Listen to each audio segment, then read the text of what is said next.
So Juju Watkins is being set up to fail massively.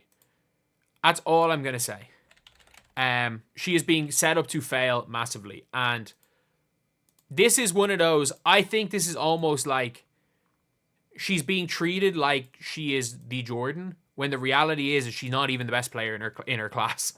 And that's Hannah Hidalgo. And look, I hate saying that. Like, some of the stuff Hannah Hidalgo's put out there, I really wanted her to flop massively. But at the end of the day, we're talking basketball here. We're not talking about anyone's personal beliefs. We're not talking about any of this other stuff. Hannah Hidalgo is better than Juju Watkins. They showed it when they played against each other. Juju has not been good to start this season. She hasn't. She is averaging 22 points per game. She's like 9th leading. Like, if you look at the women's basketball top scorers, she currently is in 9th at 22. But of all of them, there is nobody. She's shooting 41% from the field. The next... So, who is the next lowest field goal percentage? So, next lower than her. So, lower than her is the number 21, 37%.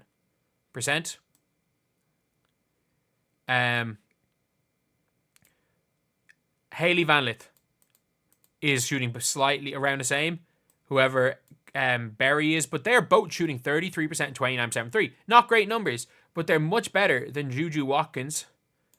17% from three, and whoever's shooting 37% from the field, I want to see how many threes they're shooting. They're shooting 34% on 9.1 attempts per game. So they're all probably shooting a better effective field goal percentage. In the top 50 scorers in women's college basketball, Juju Watkins, because again, how poorly she's shooting from three on 5.6 attempts per game, she is almost certainly, well, I don't know, but I would say it's almost certainly, did they have effective field goal percentage here? No. She's almost certainly shooting the worst effective field goal percentage in the top 50 scorers in college basketball. Like, she's not had a good year. And then, obviously, we've seen this, if you guys looked at my last video, someone talking about Juju, and this is what they say about Juju. By the way, her team got spanked by Notre Dame. They almost lost to Ole Miss, where she was poor in that game. And this is what they say about Juju. Instances, teams chose to actually move games to larger venues with a legitimate shot. The biggest name in women's college venues to accommodate the fanfare of Caitlin coming to town. Coming into this season, the biggest name in women's college basketball is unquestionably Juju Watkins. It's Paige Beckers, and it's not close. If not Paige Beckers, it's Flau'jae. Actually, no, I won't give her Flau'jae. But it's Paige Beckers. Star from USC is the front runner for Player of the Year, and her team is on a very short list of programs with a legitimate shot to win a title. Like, USC have no chance of winning a title. They have no chance of winning a title. And she is not in the top 10. I'm not joking. At this point in time, she is, if they were ranking like an MVP ladder, not in like bookies odds, but like a ladder, she would not be in the top 10 players. And I mean that. She wouldn't be in the top 10. And then we've got like Monica McNutt and Carmelo Anthony, who, again, Monica McNutt will do every single thing in her power to... I can't find the clip, which is annoying me. It's annoying me. I can't find the Monica McNutt clip. But like, this summed it up again. Obviously, that, you know, Juju Watkins is the front runner. She's National Player of the Year. She's not top 10 at the minute. And USC look terrible. They look absolutely terrible. Like, they were down. The only reason that the score looked respectable and her game looked respectable against them, she was 10 to 25 in the field, is that Notre Dame took their foot off the gas down 20-something, and she scored 8 points in garbage time. Like, she genuinely scored 8 points in garbage time, but I can't find the clip here. There is a clip, you can find it, of Monica McNutt, and it's her and Carmelo Anthony. Basically, yeah, here it is. About comparing Juju to see Caitlin Clark. This is one of the craziest things I've seen. Because, and by the way, one thing is right, Juju Watkins is Carmelo Anthony. But I'm sorry, Carmelo Anthony was never the biggest draw. Juju Watkins. Say no more. Yes. Right? Say no more. Of course, I could give you a prediction about how it continues to grow. But I do think what we saw in the last 2 years is you need names to pin it to that have had crossover appeal. Juju's that girl. I agree that Juju's somebody that you should be marketing highly. But trying to make Juju automatically by default the face of the NCAA and all this stuff with Caitlin Clark, I think it's really just unfair to Juju. One, nobody had to tell people to be fans of Caitlin Clark. That happened organically. And I do think Juju Watkins' freshman year happened organically. And I think that's the problem, is that by you trying to force feed Juju onto people, Juju Watkins is going to become almost resented. And because of the comparisons to Caitlin Clark, the reality is, like, look, Juju Watkins and Caitlin Clark are friends. These two people are friends. They're competitors. They're going to be competitors for a lot of their career. Juju Watkins is cut from the same cloth as Caitlin Clark as far as her marketability, as far as the fact that squeaky clean image off the court, all of this stuff. Like, Juju Watkins is a hell of a player, and by all accounts, a hell of a person as well. But the pressure that's being put on her is crazy. And it's the problem about the pressure being put on her is that she's not good enough to have the pressure being put on her right now. USC is in the new Big Ten. She's literally going to be playing ball all around the country. And we can maybe have this conversation in April, but let's see what that looks like in terms of being able to stir up the frenzy that we had that frankly carried Caitlin into this season. Caitlin had a fantastic year, rookie of the year, exceeded expectations. I think Juju has the potential to do the same thing when she gets to the pros, but if we could get that energy going from the college basketball ranks into the W season, I think it's only up. I feel like anybody who's watched Juju Watkins hoop, like, man, she's so cold. She's Maya Moore, like Very. What the? She has no similarity, like very few similarities to Maya Moore. Like, what? She's Maya Moore. Like, Maya Moore, as great as Maya Moore was, her whole thing was she was the biggest winner in the history of the sport. She just won everywhere she went. She was almost the best player on every team that she won on, and that she always stepped up in the biggest games no matter what. Like, that does not sound like Juju Watkins, at least at this point in her career. The right comparison is Carmelo Anthony. Someone here says she's like Carmelo. That is the best comparison for her. super, bro. Her mid-game package is just elite. easy. crazy. Her footwork is elite. I seen a lot of memes online, and they said Caitlin and Angel Reese were Magic and Bird, and then Juju's gonna be Jordan. Like, why? And the one thing I hate about that is, one, you cannot equate Caitlin and Angel Reese the same. Angel Reese would like Caitlin Clark, again, if Caitlin Clark said that she was going to learn how to juggle, and she made it a public event of her being taught how to juggle and learning how to juggle, she would draw in more fans than Angel Reese playing basketball. Like, that's the reality situation. Angel Reese could have a one-on-one with Aja Wilson on, let's just say there are two identical courts. Angel Reese can have a one-on-one with Angel Reese or with Aja Wilson on the other court, and Caitlin Clark could be learning how to juggle on the other court. Caitlin Clark learning how to juggle with almost every fan, while there's 6 fans complaining about not even watching Angel Reese play Aja Wilson one-on-one. They're in the stadium complaining that why are so many fans over there on Caitlin Clark. That's the reality of the situation. And 2, Caitlin Clark is the Jordan. Caitlin Clark is literally the Jordan. Like, there doesn't have to be a Magic and Bird. There doesn't have to be a white v black rivalry. It doesn't have to mimic the NBA. Caitlin Clark is the Jordan. And you don't need just a Jordan.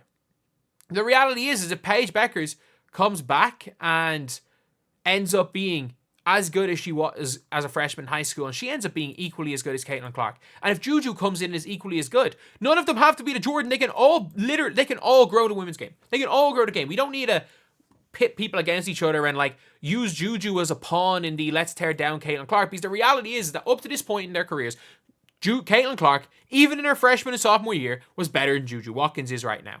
It is very unlikely that Juju Watkins, at 22 years old, is as good as Caitlin Clark is. The reality is Juju Watkins is closer to Ryan Howard than she is to Caitlin Clark. A 6'2" wing who shoots an awful lot and is quite inefficient. She is closer to Ryan Howard. And I get it, she's got the post footwork. But this is the problem is that we cannot equate bag to being good at basketball. Yes, Caitlin Clark can barely shoot dribbling right. Who cares if she can step back to her left and shoot from 35 feet? Like, we can't equate if we equate biggest bag to basketball, Enrique's all-W first team. And her making the second team is scandalous. But again, I reckon some of the voters don't watch basketball. But if you have watched Juju Watkins play full games this year, you would be disappointed. She has been bad this year. And that's fine. You're allowed to have sophomore slumps. Juju Watkins was unbelievable as a freshman, one of the best freshmen we'd seen since that class of Paige Beckers and Caitlin Clark, who you could argue the two best players in the nation were both freshmen in 2021. Hannah Hidalgo is the best player in that 2027 class as of right now. We don't know what's going to happen with Full Wiley. If she transfers, things might change. If she stays and gets the flair coached out of her by Dawn Staley, because she has to realize I can't be me if I want minutes, so I have to go be somebody else. We might as well toss Hannah or Malaysia Full Wiley to the side, and she's just going to be a late first round pick. But that is the reality of the situation, is that Juju's really good. Like, ESPN putting Juju above Paige is crazy. And again, to say Juju doesn't have the highest potential might be wrong, but Paige Beckers is 23 years old, Juju's 19. 23-year-old Paige is better than Juju Watkins. And the problem is, this year she slowed down a bit, and Hannah Hidalgo is better than Juju Watkins. Hannah Hidalgo is better than Juju Watkins, and that's fine. When we can talk when she's into her fourth year in college. Is she going to be that type of player? Is she going to be the player to take over? Is she going to be the next great young player? Because by the time she's in the W, Flaujae will be there, who again has also been better than Juju this year. Flaujae will be there. Bigs like Lauren Betts will be there. We'll have Van Lith will at least get a shot. I don't know how good she's going to be. All the good guards. And that's the thing is, Caitlin Clark changed everything with how people viewed women's basketball. Juju's not doing that. When Caitlin Clark, her success has made people view guards more favorably. And it's why an awful lot of teams are starting to run through guards. However, obviously, if you're Dawn Staley, I think a big reason why South Carolina are going to struggle this year is that they're so heavily reliant on post play, and they don't have a Cardoso, they don't have an Aaliyah Boston. I genuinely think, if you're asking me who the best teams in the nation are, I would have I think South Carolina are ranked 5 at the minute. I think that's fair. I genuinely think that's fair. I think Notre Dame are better than them. Guard play. UCLA, yes, they have Lauren Betts, but they've got Kiki Rice. They've got Janiah Barker. They've got other players in there, guard and wing play. You've got UConn, who are better than them. A lot of guard play. You've got the best team in the nation. Obviously, the best team is UCLA. And then a lot of these other teams. Guard play is so important, and it's been underestimated in women's basketball. And Caitlin Clark changed all that. Juju's not going to do that. And the reality is that what should have happened was Caitlin Clark, all the scrutiny that Caitlin Clark got, she sets foot in the WNBA and is as good as advertised. We all know she was so good that it should have taken a bit of pressure off Paige. It should have taken a bit of pressure off Juju, because Caitlin Clark ended up being so good in the pros that it was no longer, she's the next Kelsey Plum. Is that Caitlin Clark proved that if you are as dominant as she is in college, that can translate. She proved that it can translate. So it should have been like, you know what, Juju Watkins can do her, Paige can do her, and they can come to the WNBA, and it's not going to be you need to pay your dues. It's, no, let's give these young players a shot. It should have taken the pressure off them, because it was an impossibility to live up to what Caitlin Clark did in college, because it is an impossibility. The reality of the situation is that the media are trying to big up Juju Watkins as better than Caitlin Clark, when the reality is that she's just not. Potential-wise, she's 6'2", plays more defense. She's got a bigger bag than Caitlin Clark. Is the potential there for her to be better than Caitlin? Yes, but at this point, she's not. She's just not. But they're trying to artificially big up Juju at the cost of Caitlin. And again, is saying Juju's spectacular artificially bigging her up? No, she's brilliant. She's absolutely brilliant. She's supremely talented. But they're already trying to put Juju Watkins versus Caitlin arguments in there, when the reality of the situation is she's not close. She's not close. Hidalgo, not close yet. And that's a big yet. They could be, but they're not at this point in time. So we can start to make these comparisons. If Juju has a good run this year with Kiki Iriafen, she can drag a team. And I know they're getting a bunch of 5-star recruits, so it's not even going to be the same. She's not going to drag a bunch of 3-stars. But we can say it if she goes and wins a national championship.